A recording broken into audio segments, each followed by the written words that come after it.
Hello everyone, this is Priya. Welcome back to economics Adda with Priya. आज हम लोग अपना नया चैप्टर स्टार्ट करेंगे।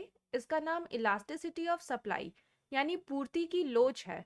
ये चैप्टर आपके एग्जाम पॉइंट ऑफ व्यू से काफ़ी इंपॉर्टेंट होगा। तो इस वीडियो को स्टार्ट करने से पहले आप लोग इस वीडियो को लाइक और शेयर ज़रूर कीजिएगा, और अगर आप न्यू होंगे इस चैनल में तो इस चैनल को सब्सक्राइब ज़रूर कीजिएगा। So let's begin. हम लोग इससे पहले वाले कुछ वीडियोस में पढ़े थे कि लॉ ऑफ सप्लाई क्या होता है, यानी पूर्ति का नियम को समझे थे। तो अभी हम लोग देखेंगे कि पूर्ति का नियम और पूर्ति की लोच में क्या अंतर है। तो पूर्ति का नियम हमें बताता है कि ये गुणात्मक कथन है, यानी क्वालिटेटिव स्टेटमेंट है। गुणात्मक कथन ऐसे कि ये परिवर्तन हमें बताता है कि अगर वस्तु का कीमत में परिवर्तन आएगा तो इससे पूर्ति परिवर्तन हो जाएगा, यानी ये सिर्फ दिशा का बोध कराता है। लेकिन पूर्ति का लोच ये एक क्वांटिटेटिव स्टेटमेंट है। इसको हम लोग हिंदी में परिणात्मक कथन बोल सकते हैं या मात्रात्मक कथन बोल सकते हैं। अब इसके नाम से ही पता चल रहा होगा, क्वांटिटेटिव यानी मात्रात्मक। तो पूर्ति का लोच हमें बताता है कि कितना मात्रा में परिवर्तन आया है, यानी अगर कीमत कितना मात्रा या कितना प्रतिशत में बदला है, उसके कारण पूर्ति जो हो रहा है उसमें कितना प्रतिशत का बदलाव आया है। उम्मीद होगा कि ये आप लोगों को समझ में आया होगा। आगे बढ़ते हैं। आगे हम लोग देखेंगे इलास्टिसिटी ऑफ सप्लाई यानी पूर्ति का लोच क्या होता है। तो यहाँ से आपको पता चल रहा है, ये दिख रहा है आपको हाउ मच यहाँ पे लिखा हुआ है। तो पूर्ति का लोच हमें बताता है कितना, यानी कितना परिवर्तन हो गया है या हुआ है। तो इसका डेफिनेशन है कि पूर्ति की लोच किसी वस्तु की कीमत में होने वाले प्रतिशत परिवर्तन तथा उस वस्तु की पूर्ति में होने वाले प्रतिशत परिवर्तन का अनुपात है। यानी पूर्ति का नियम हमें बताता है कि जो कीमत है उसमें कितना प्रतिशत बदलाव आया, जिसके कारण पूर्ति जो हो रहा है किसी वस्तु का उसमें कितना प्रतिशत का बदलाव आ रहा है।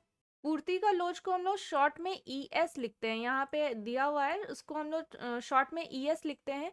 जिस तरह से मांग का लोच में हम लोग लिखते थे मांग का लोच को ED, उसी तरह पूर्ति का लोच को हम लोग शॉर्ट में ES लिखते हैं। आगे है कि पूर्ति का लोच कितने प्रकार का होता है। तो पूर्ति का लोच बेसिकली 5 प्रकार का होता है, जिसमें पहला है परफेक्टली इलास्टिक सप्लाई, पूर्णतया लोचदार पूर्ति, या इसको हम लोग पूर्ण लोचदार पूर्ति भी बोल सकते हैं, जिसमें ES का जो मान्य होगा वो अनंत होगा, इन्फिनिटी होगा। नेक्स्ट है परफेक्टली इन इलास्टिक सप्लाई यानी पूर्णतया बेलोचदार पूर्ति, इसमें ES का मान 0 होगा। आगे है यूनिटरी इलास्टिक सप्लाई, जिसको हम लोग यूनिट इलास्टिक सप्लाई भी बोलते हैं, हिंदी में इकाई लोचदार पूर्ति, इसमें ES का मान 1 होता है। सबसे इंपॉर्टेंट है यहाँ पे हाईली इलास्टिक सप्लाई, जिसको सापेक्ष लोचदार पूर्ति या लोचदार पूर्ति भी बोला जाता है, जिसमें ES बड़ा होता है 1 से। और आखिरी हो जाएगा हाईली इन इलास्टिक सप्लाई, सापेक्ष बेलोचदार पूर्ति, या इसको हम लोग सिर्फ बेलोचदार पूर्ति भी बोल सकते हैं, इसमें ES छोटा होता है 1 से। तो हम लोग एक एक करके ये सारा जितना भी पूर्ति का लोच का प्रकार है उसको हम लोग देखेंगे कि ये होता क्या है, और इसका जो वैल्यू निकला है, जहाँ पे कहीं पे अनंत है, कहीं पे 0 है, कहीं 1 है, तो ये 1 0 अनंत या 1 से बड़ा ये सब आया कैसे, इसको हम लोग समझेंगे आगे। लेकिन इसको समझने से पहले हम लोग सबसे इम्पोर्टेंट देखेंगे कि इसको मापने का क्या तरीका होता है, यानी पूर्ति की लोच को मापने के तरीके, methods of measuring elasticity of supply. क्या क्या ऐसा मेथड होता है जिससे हम लोग पूर्ति का लोच को माप सकते हैं। तो यहाँ पे 2 तरह का मेथड है। पहला है परसेंटेज मेथड और प्रपोर्शनेट मेथड, यानी प्रतिशत विधि या अनुपातिक विधि। और दूसरा है ज्योमेट्रिक और पॉइंट मेथड, जिसको हम लोग ज्यामिति या बिंदु विधि भी कहते हैं। तो हम लोग आज 1 नंबर पॉइंट को समझेंगे, उसके बाद फिर हम लोग types of elasticity of supply यानी पूर्ति की लोच के प्रकार को समझेंगे। पूर्ति की लोच के प्रकार को समझाने से पहले हमें पूर्ति का जो लोच को मापने का तरीका होता है वो समझना ज़्यादा ज़रूरी है, तभी हम लोग वैल्यू निकाल सकते हैं। तो आज की वीडियो में हम लोग प्रतिशत विधि को समझेंगे, और अगला जो वीडियो होगा उसमें हम लोग ज्योमेट्री मेथड को समझेंगे। तो यहाँ पे है प्रतिशत विधि या अनुपातिक विधि। प्रतिशत विधि का जो फॉर्मूला है वो हो जाता है ES बराबर percentage change in quantity supplied divided by percentage change in price. Hindi में है आपूर्ति की मात्रा में प्रतिशत परिवर्तन डिवाइडेड बाय, इसको आपको भाग देना है कीमत में प्रतिशत परिवर्तन से। इस विधि से रिलेटेड जो क्वेश्चन होगा वो हम आने वाला जो कुछ स्लाइड है उसमें हम आप लोगों को समझा देंगे। आपको भले अभी यहाँ पे सिर्फ फॉर्मूला याद रखना है कि इसका फॉर्मूला क्या होगा। कभी कभी क्वेश्चन में ये पूर्ति की मात्रा में प्रतिशत परिवर्तन और कीमत में प्रतिशत परिवर्तन नहीं दिया होता है, तो इसको निकालने का तरीका होता है, यहाँ है percentage change in quantity supplied, यानी पूर्ति की मात्रा में प्रतिशत परिवर्तन का फॉर्मूला हो जाएगा delta Q divided by Q into 100। और आखिरी है प्रतिशत चेंज इन प्राइस, यानी कीमत में प्रतिशत परिवर्तन का फॉर्मूला हो जाएगा delta P divided by P into 100। ये डेल्टा क्यू और क्यू क्या है ये आगे के स्लाइड में आपको पता चलेगा, अभी बस आप लोगों को फॉर्मूला को ध्यान में रखना है। नेक्स्ट है प्रपोर्शनेट मेथड यानी अनुपातिक विधि। अनुपातिक विधि का जो सूत्र हो जाएगा वो है पूर्ति का लोच बराबर proportionate change in quantity supplied divided by proportionate change in price, यानी वस्तु की पूर्ति में अनुपातिक परिवर्तन डिवाइडेड बाय वस्तु की कीमत में अनुपातिक परिवर्तन। ये एक सूत्र है, लेकिन कभी कभी वस्तु की पूर्ति में अनुपातिक परिवर्तन और वस्तु की कीमत में अनुपातिक परिवर्तन क्वेश्चन में नहीं दिया रहता है, तो इसको निकालने का तरीका है delta Q divided by Q into 100, और वस्तु की कीमत में अनुपातिक परिवर्तन का फॉर्मूला हो जाएगा delta P divided by P into 100। तो ये ऊपर वाले फॉर्मूला में है वस्तु की पूर्ति में अनुपातिक परिवर्तन, तो इसके जगह हम लोग ये फॉर्मूला को पुट करेंगे delta Q divided by Q into 100, और नीचे में दिया हुआ था वस्तु की कीमत में अनुपातिक परिवर्तन, तो इस जगह में हम लोग इस फॉर्मूला को पुट करेंगे। अब ये 100 कैंसिल हो जाएगा, तो यहाँ पे बचेगा delta Q divided by Q divided by delta P divided by P. अब इसको हम लोग जब पलट देंगे तो ये हो जाएगा delta Q divided by Q into P divided by delta P. अब इसको थोड़ा हम लोग को अच्छे से लिखने के लिए हम लोग इसको इस तरह से लिख सकते हैं, यानी कि डेल्टा को एक तरफ कर देंगे, delta Q divided by delta P into P by Q. तो ये हो जाएगा पूर्ति की लोच का सूत्र अनुपातिक विधि से। यहाँ पे जो डेल्टा क्यू और क्यू लिखा हुआ है इसका मतलब है क्यू मतलब हो जाएगा प्रारंभिक मात्रा की पूर्ति, और डेल्टा क्यू मतलब हो जाएगा मात्रा पूर्ति में परिवर्तन। पी बराबर हो जाएगा प्रारंभिक मूल्य और डेल्टा पी बराबर हो जाएगा मूल्य में परिवर्तन। इसको हम बाय क्वेश्चन अच्छे से आगे के स्लाइड में समझा देंगे, आप लोगों को बस अभी यहाँ पे फॉर्मूला को याद रखना है कि फॉर्मूला क्या है। तो यहाँ से अब हम लोग शुरू करते हैं types of elasticity of supply, पूर्ति की लोच के प्रकार। तो इसमें पहला प्रकार है परफेक्टली इलास्टिक सप्लाई, पूर्णतया लोचदार पूर्ति, जिसमें ईएस का वैल्यू अनंत होता है, इन्फिनाइट। तो इस तरह के पूर्ति के लोच में अगर पूर्ति किसी भी सामान्य का अनंत हो जाए किसी भी कीमत पे, लेकिन अगर थोड़ा सा कीमत में मामूली सा कीमत में कमी आएगा तो पूर्ति जीरो हो जाता है, तो ऐसे वस्तु का पूर्ति पूरी तरह से लोचदार पूर्ति कहलाता है। तो इसका डेफिनेशन यहाँ लिखा हुआ है, जब किसी वस्तु की पूर्ति किसी विशेष कीमत पर अनंत हो जाती है और कीमत में मामूली कमी से जीरो हो जाती है, तो ऐसी वस्तु की पूर्ति को पूरी तरह से लोचदार पूर्ति कहा जाता है, या आप इसको पूर्ण लोचदार पूर्ति भी कह सकते हैं। अगर आप सोचेंगे कि ये किस तरह का सामान है जिसका जो एक विशेष कीमत पे उसका पूर्ति अनंत हो जाता है और थोड़ा सा मामूली सा अगर कीमत में कमी आता है तो जीरो हो जाता है, तो इस तरह का सामान अभी तक नहीं बना है। ये जो पूर्ति का लोच है यानी पूर्णतया लोचदार पूर्ति, ये काल्पनिक है। तो इसको बाय टेबल और ग्राफ की मदद से हम लोग अगर समझने का कोशिश करें तो यहाँ पे टेबल दिया हुआ है जहाँ पे आप देख रहे होंगे कि एक तरफ कीमत और एक तरफ क्वांटिटी लिखा हुआ है, यानी हम लोग कितना मात्रा का पूर्ति किए हैं।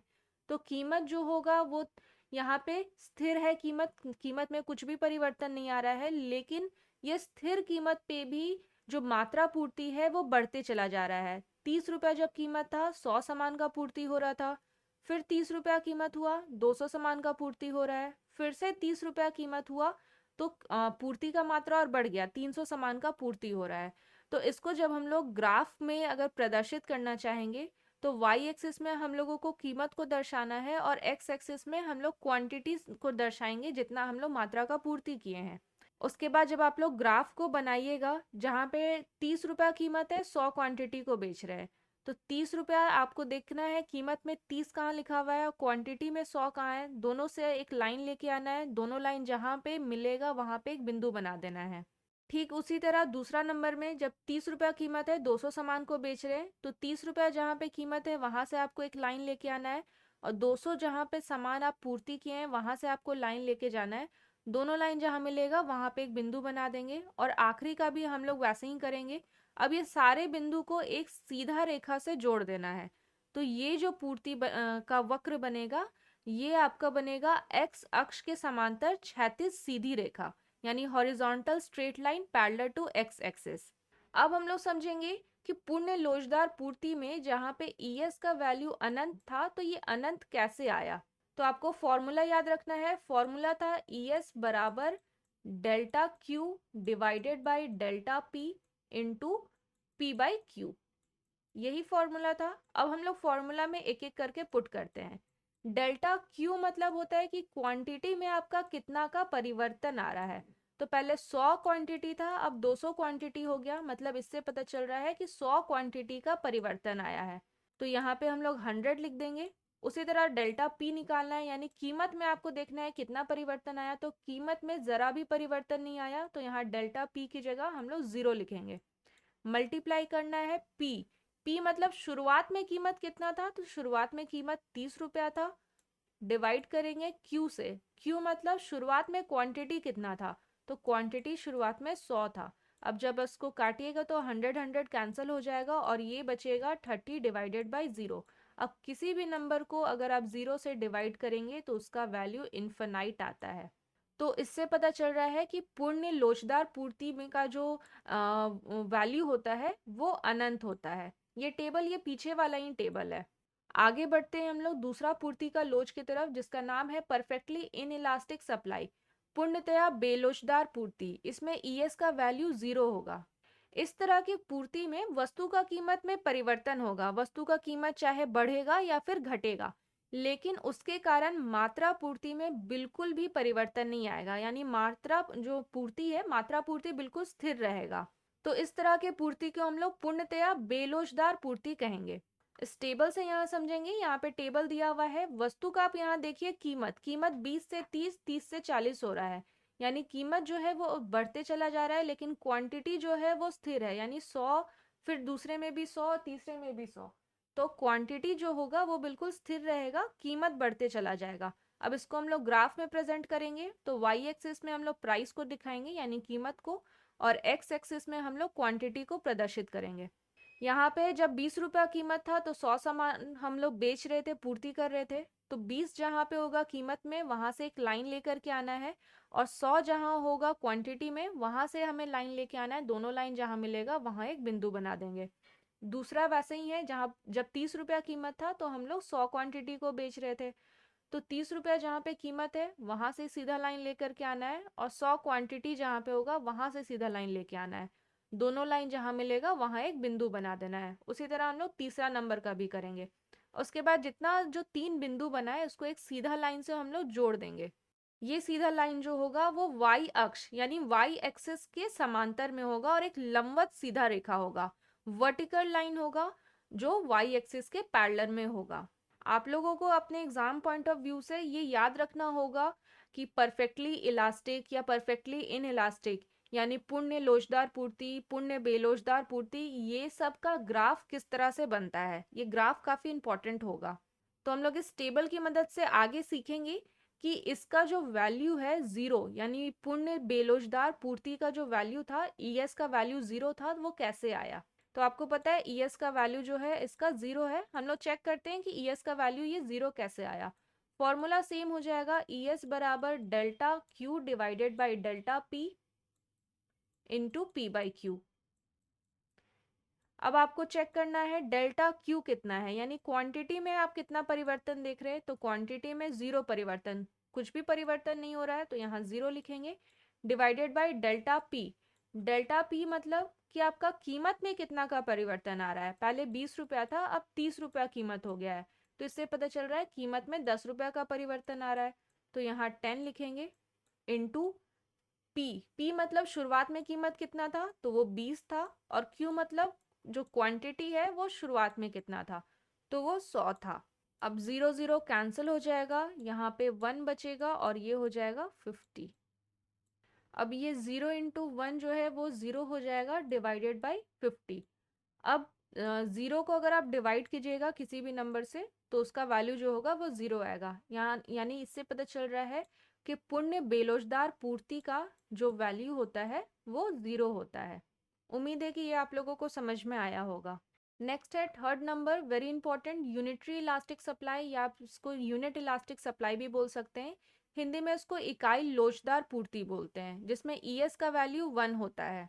इसमें जितना प्रतिशत का या जितना मात्रा में कीमत में परिवर्तन होगा, उतना ही पूर्ति की मात्रा में भी परिवर्तन आएगा, इसलिए इसको इकाई लोचदार पूर्ति बोलते हैं। अगर इसको आसान भाषा में समझे तो जितना कीमत में परिवर्तन आया है, उतना ही मात्रा पूर्ति में भी अगर परिवर्तन आएगा तो उसको हम लोग इकाई लोचदार पूर्ति बोलेंगे। यहाँ पे टेबल दिया हुआ है, टेबल में एक तरफ कीमत लिखा हुआ है 10 रुपया, शुरुआत में कीमत था, अब 20 रुपया हो गया है। पहले 100 सामान का पूर्ति होता था, अब 200 सामान का पूर्ति हो रहा है। तो सबसे पहले हम लोग चेक करेंगे कि क्या ये इकाई लोचदार पूर्ति है या नहीं है। हम लोग देखेंगे कि कीमत में जितना प्रतिशत का परिवर्तन आ रहा है, क्या उतना ही मात्रा का पूर्ति में भी परिवर्तन आ रहा है या नहीं। इसको चेक करने का तरीका होता है एक फॉर्मूला, जिसमें हम लोग क्वांटिटी का प्रतिशत निकालेंगे कि क्वांटिटी कितना प्रतिशत परिवर्तन आया है। तो यहाँ पे आप सबसे पहले देखेंगे क्वांटिटी में कितना चेंज हो गया है। इसका फॉर्मूला होता है delta Q divided by Q into 100। पीछे हम लोग फॉर्मूला में देखे थे, जहाँ पे प्रतिशत विधि निकाल रहे थे, उस जगह पे हम लोगों को फॉर्मूला मिला था। तो डेल्टा क्यू यानी कि आपको चेक करना है कि क्वांटिटी में कितना परिवर्तन आया। तो क्वांटिटी में 100 का परिवर्तन आ रहा है, तो यहाँ पे 100 लिखेंगे, डिवाइडेड बाय क्यू यानी शुरुआत में क्वांटिटी हमारा कितना था, तो वो 100 था, यहाँ पे आप 100 देख रहे होंगे, इनटू हम लोग प्रतिशत निकाल रहे हैं इसलिए हम लोगों को 100 से मल्टीप्लाई करना होगा। अब ये 100 कैंसिल हो गया, तो यहाँ पे पता चल रहा है कि क्वांटिटी में कितना प्रतिशत का चेंज आ रहा है, तो वो 100% का चेंज आ रहा है। अब हम लोग देखेंगे कि कीमत में भी उतना प्रतिशत का चेंज आ रहा है या नहीं। तो इसका भी निकालने का तरीका हो जाएगा delta P divided by P into 100। प्रतिशत निकाल रहे हैं इसलिए हम लोगों को 100 से मल्टीप्लाई करना ज़रूरी हो जाता है।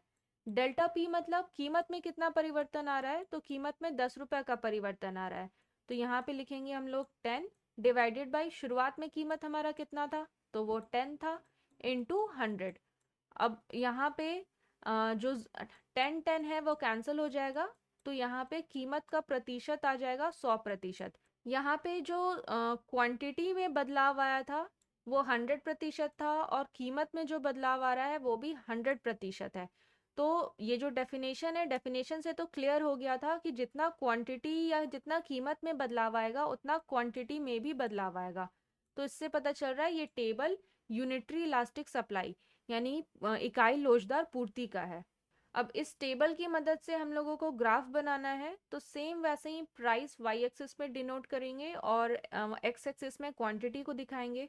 10 रुपया कीमत था, 100 सामान बेच रहे हैं, कीमत से एक लाइन लेकर के आना है, और जहाँ पे क्वांटिटी 100 है वहाँ से एक लाइन लेके आना है, डॉट बना देना है। दोनों लाइन जहाँ मिलेगा वहाँ पे डॉट बना देना है। और दूसरा है, जब 20 रुपया कीमत था तो 200 सामान बेच रहे हैं, तो 20 रुपया जहाँ पे कीमत है वहाँ से एक लाइन लेके जाइए, और 200 सामान जहाँ पे क्वांटिटी में जहाँ 200 है वहाँ से आपको लाइन लेके आना है, और जहाँ दोनों लाइन मिलेगा वहाँ पे एक बिंदु बना देंगे।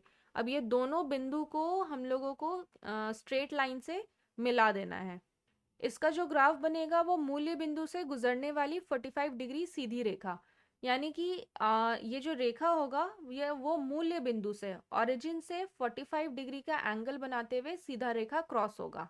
अब इसी टेबल की मदद से हम लोग समझेंगे कि इकाई लोचदार पूर्ति जो होता है, जिसमें ईएस का वैल्यू 1 होता है, तो ये वैल्यू 1 कहाँ से आया।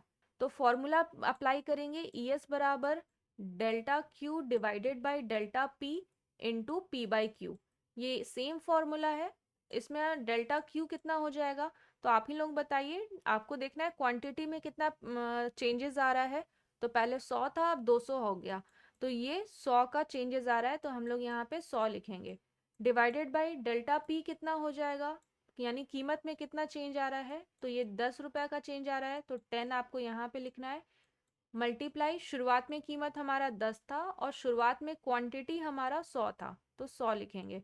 अब ये 100 कैंसिल हो गया, और 10 और 10 कैंसिल हो गया, यानी बचेगा 1। तो इससे पता चल रहा है इकाई लोचदार पूर्ति का जो वैल्यू होता है वो 1 आता है।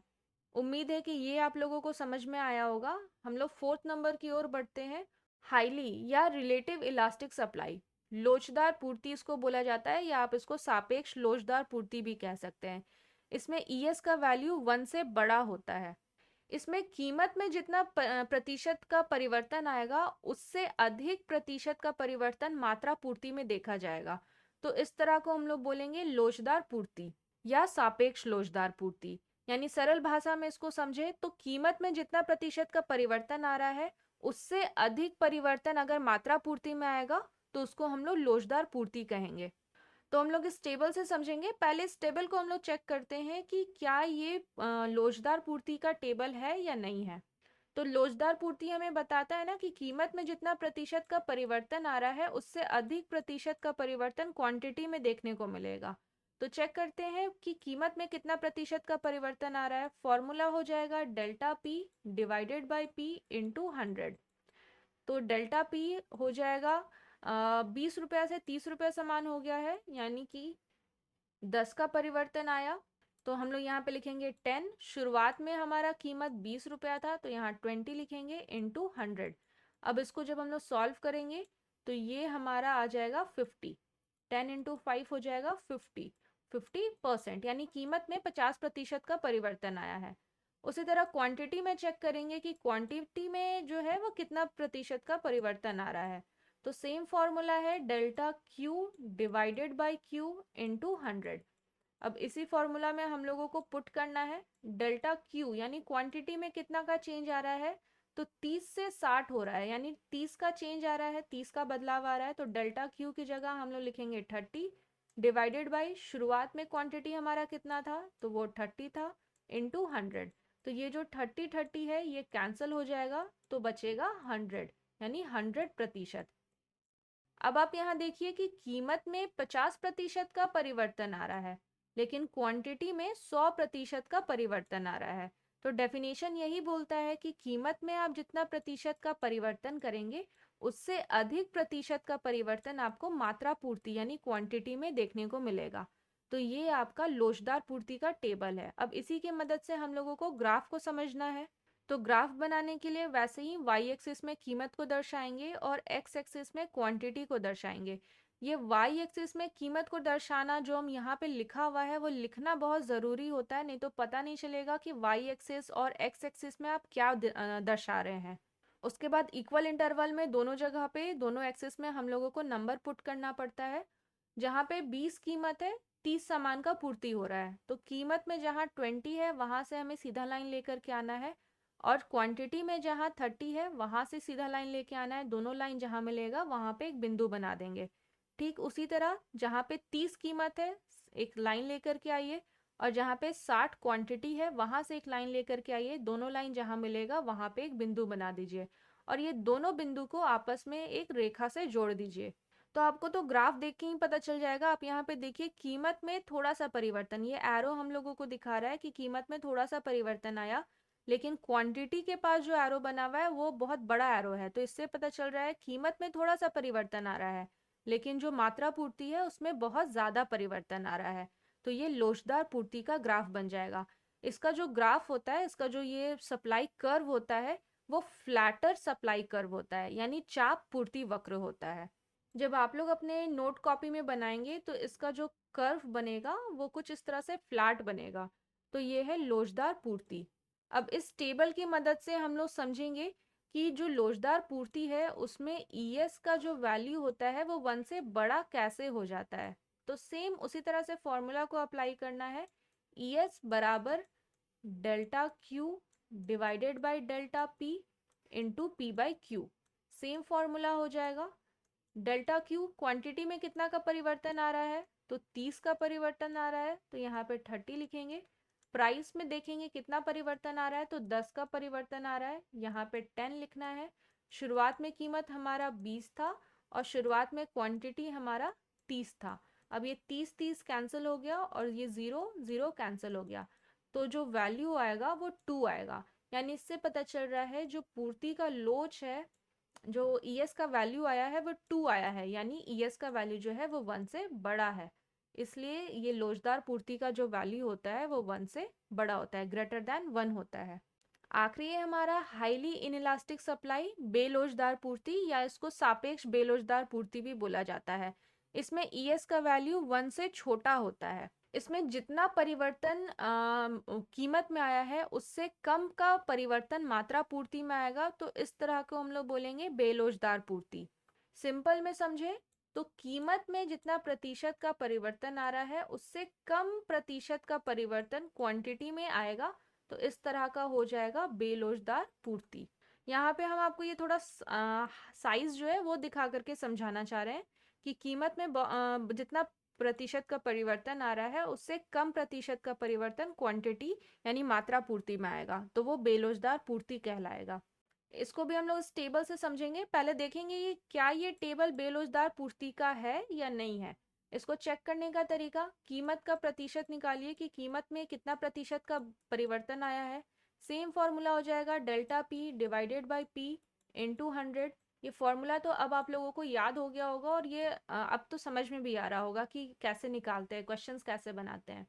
तो डेल्टा पी कीमत में कितना परिवर्तन आ रहा है, तो कीमत में 30 रुपए का परिवर्तन आ रहा है, डिवाइडेड बाई पी शुरुआत में कीमत कितना था, तो 10 कीमत था, इसको 100 से मल्टीप्लाई करेंगे। अब ये 0 कैंसिल हो गया, तो कीमत में कितना प्रतिशत का परिवर्तन आया, तो वो 300% का परिवर्तन आ रहा है। अब हम लोग को देखना है कि क्वांटिटी में कितना प्रतिशत का परिवर्तन आ रहा है। तो क्वांटिटी का प्रतिशत परिवर्तन निकालने के लिए delta Q divided by Q into 100 हो जाएगा। डेल्टा क्यू जो है कितना चेंज आया है क्वांटिटी में, तो 10 का चेंज आया है, डेल्टा क्यू की जगह 10 लिखेंगे, डिवाइडेड बाई शुरुआत में क्वांटिटी हमारा 40 था इंटू 100। अब यहाँ पे 0 कैंसिल हो जाएगा और 4 की टेबल से आप इसको काटिएगा तो ये 25 बार में कट जाएगा, यानी 25% आ रहा है। तो यहाँ पे आपको देखने से पता चल रहा होगा कि कीमत में 300% का परिवर्तन और क्वांटिटी में सिर्फ 25% का परिवर्तन ही आया है, यानी कीमत में जितना प्रतिशत का परिवर्तन आया है उससे कम प्रतिशत का परिवर्तन हमें क्वांटिटी यानी मात्रा पूर्ति में देखने को मिल रहा है, तो ये बेलोजदार पूर्ति हो जाएगा। ग्राफ हम लोग इसी टेबल से बनाएंगे। सेम वैसे ही वाई एक्सेस और एक्स एक्सेस बनाना है, प्राइस और क्वांटिटी को डिनोट करना है। जब 10 रुपये कीमत था 40 सामान का पूर्ति हो रहा है, जहाँ 10 है वहाँ से स्ट्रेट लाइन लाना है और 40 जहाँ है वहाँ से स्ट्रेट लाइन लाना है। दोनों लाइन जहाँ मिलेगा वहाँ बिंदु बना देना है। उसी तरह आखिरी का भी बना देना है, यानी जहाँ जब 40 कीमत था तो 50 सामान का पूर्ति हो रहा है, इसका भी बिंदु बनाएंगे और दोनों बिंदु को आपस में एक सीधा लाइन से जोड़ देंगे। तो इसका जो वक्र बनेगा वो अधिक तीव्र पूर्ति वक्र होगा, यानी स्टीपर सप्लाई कर्व बनेगा। आप देख रहे होंगे ये काफी तीव्र है, तो बेलोजदार पूर्ति का वक्र अधिक तीव्र पूर्ति वक्र होता है। आगे हम लोग इसी टेबल से समझेंगे कि बेलोजदार पूर्ति जो होगा उसका जो वैल्यू होता है वो 1 से छोटा क्यों होता है। इसको चेक करने का सेम वही फॉर्मूला अप्लाई करेंगे, ES बराबर delta Q divided by delta P into P by Q. ये फॉर्मूला हो जाएगा। डेल्टा क्यू क्वांटिटी में परिवर्तन आ रहा है 10 का और कीमत में परिवर्तन आ रहा है 30 का, इनटू शुरुआत में कीमत हमारा 10 था और शुरुआत में क्वांटिटी हमारा 40 था।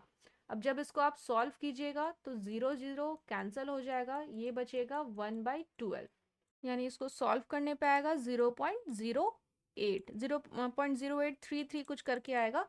तो इससे लेकिन ये आपको पता चल रहा है कि यहाँ पे ES का जो वैल्यू है वो 1 से छोटा है, तो जो बेलोजदार पूर्ति होता है उसमें ES का वैल्यू 1 से छोटा होता है।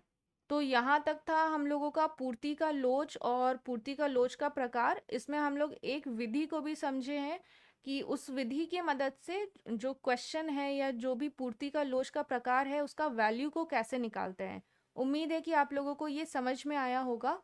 अगर नहीं समझ में आया होगा तो कमेंट बॉक्स में ज़रूर बताइएगा कि कौन सा टॉपिक आप लोगों को इस वीडियो का नहीं समझ में आया होगा, तो हम फिर से उसको रिपीट कर देंगे।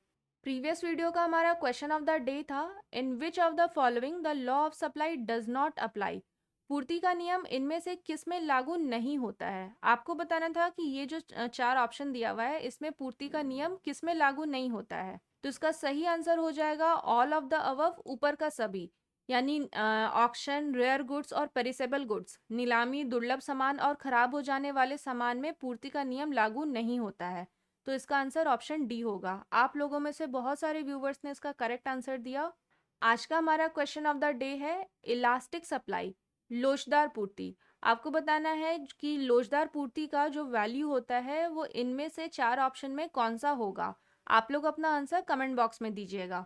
नेक्स्ट वीडियो में हम लोग methods of measuring elasticity of supply, पूर्ति की लोच को मापने के तरीके को समझेंगे। जो हमारा एक मेथड रह गया था उसको हम लोग समझेंगे। इसके अलावा हम लोग कुछ क्वेश्चंस का भी प्रैक्टिस कर लेंगे। इसके अलावा हम लोगों का इकोनॉमिक्स प्रैक्टिस सेशन चल रहा है जिसमें हम लोग 10 क्वेश्चंस को सॉल्व करते हैं। जो हमारा जो न्यू एग्ज़ाम पैटर्न है जैक बोर्ड का या सीबीएसई बोर्ड का, उस पे बेस्ड क्वेश्चंस होता है। तो ये हर मंडे, वेंसडे और फ्राइडे रात 8 बजे यूट्यूब लाइव के द्वारा होता है। तो आप लोग ये सेशन को ज़रूर अटेंड कीजिएगा, ये आपके एग्ज़ाम के लिए काफ़ी इंपॉर्टेंट होगा। इसके अलावा अगर आप मेरे से कनेक्टेड रहना चाहते हैं और वीडियोस से रिलेटेड रेगुलर अपडेट लेना चाहते हैं तो मेरे फेसबुक और इंस्टाग्राम पेज को फॉलो ज़रूर कीजिएगा, लिंक डिस्क्रिप्शन बॉक्स में है। और अगर ये वीडियो आप लोगों को अच्छा लगा होगा तो इस वीडियो को लाइक शेयर ज़रूर कीजिएगा और मेरे चैनल को सब्सक्राइब ज़रूर कीजिएगा। Thank you everyone.